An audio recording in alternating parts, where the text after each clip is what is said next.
चले देखिए ये देखो, अ line segment joining the midpoint of two sides of a triangle is parallel to the third side। क्या कह रहा है, यहां से एक ट्रायंगल आपको गिवन है, एक ट्रायंगल गिवन है और दो साइड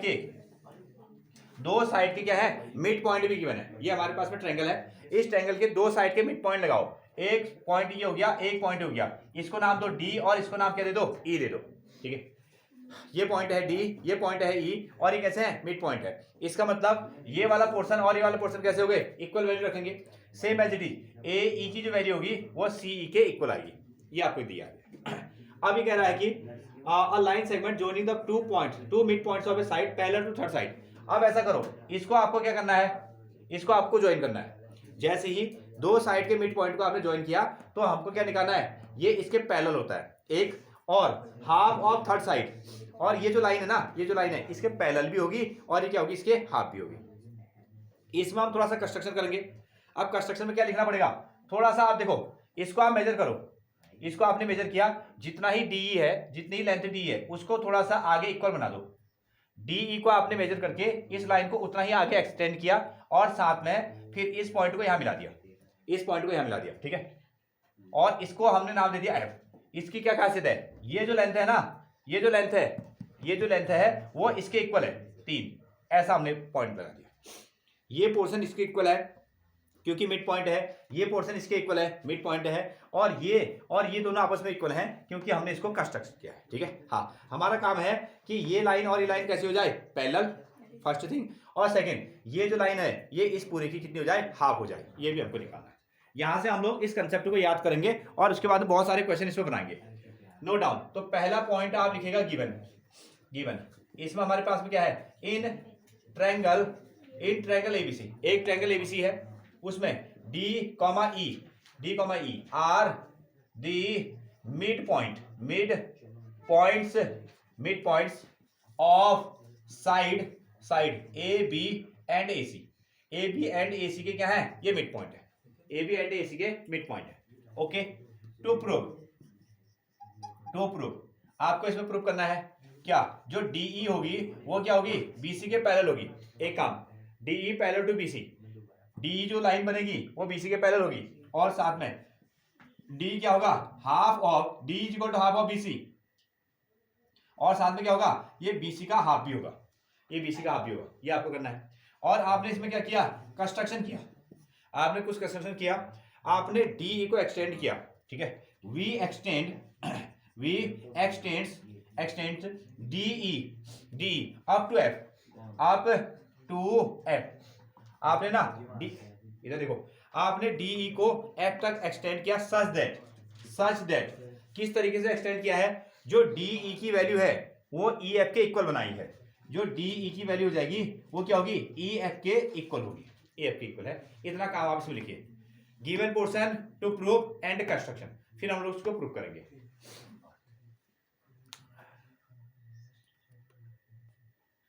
तो प्रूफ वाले पोर्शन के लिए इतना पोर्शन हम लोग यहां से हटा देते हैं,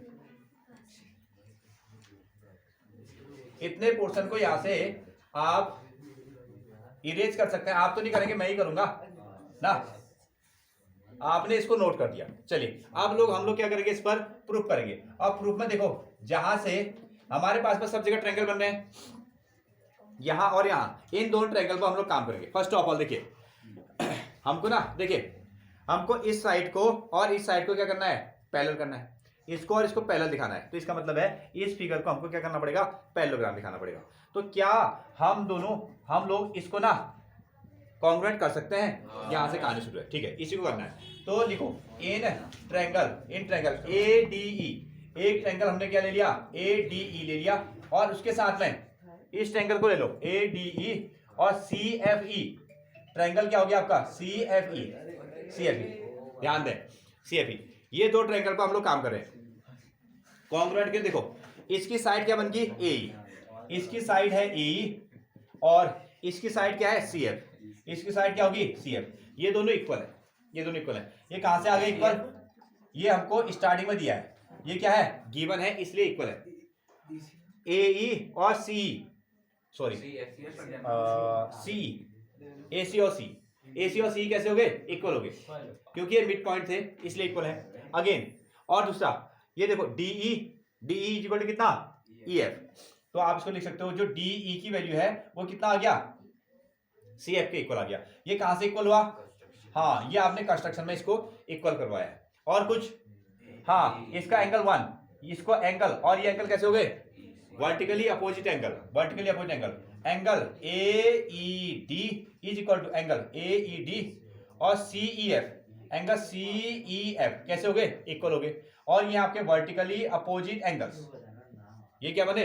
वर्टिकली अपोजिट एंगल्स बन गए। ओके, जब ये वर्टिकली अपोजिट एंगल्स हो गए तो ये ट्रायंगल जो ADE आपने लिया ये कॉन्ग्रुएंट हो गया किससे? किससे? CFE से, CFE से। कौन सा नियम लगा इसमें? ठीक है, साइड एंगल साइड। ठीक है, ये बन गया आपका SAS से ये कॉन्ग्रुएंट हो गया, SAS से कॉन्ग्रुएंट हुआ। इतना कीजिए। अब देखिए इस रिजल्ट को हम कैसे यूज करते हैं तो इसमें थोड़ा फोकस करो। अब देखिए ये साइड और ये साइड कैसे हैं? ऑलरेडी इक्वल हैं। ये साइड और ये साइड पे कैसे हो गए? इक्वल हो गए। अब बचा क्या है? इसका साइड क्या हो जाएगा? AD। इस वाले ट्रायंगल की जो साइड है AD और इस वाले ट्रायंगल की जो साइड है कितनी? FC।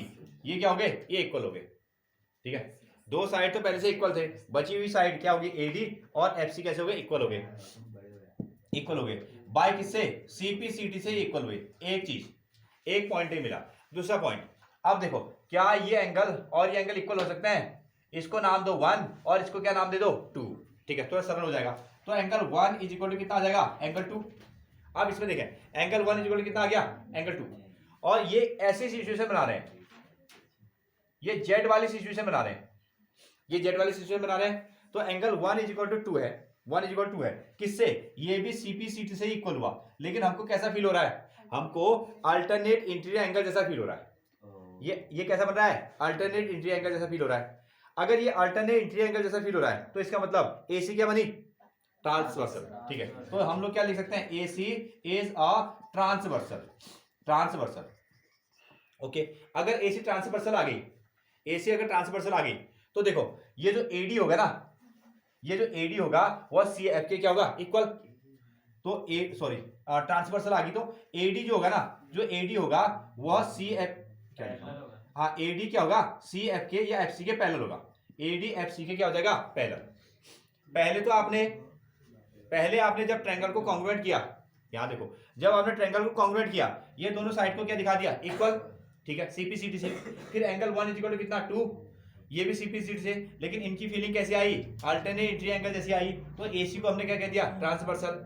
अल्टरनेट इंटीरियर एंगल भी तैयार है और आपका ट्रांसवर्सल भी है, तो वहां पैरेलल लाइन भी होंगे। तो AD पैरेलल क्या हो गया? CF या FC ना।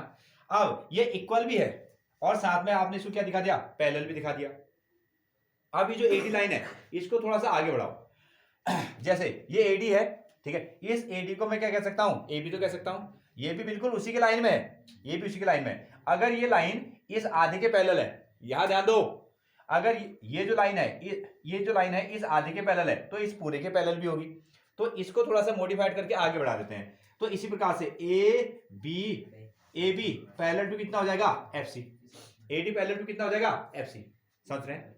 AD आधा है और AB कैसा है? पूरा हो गया।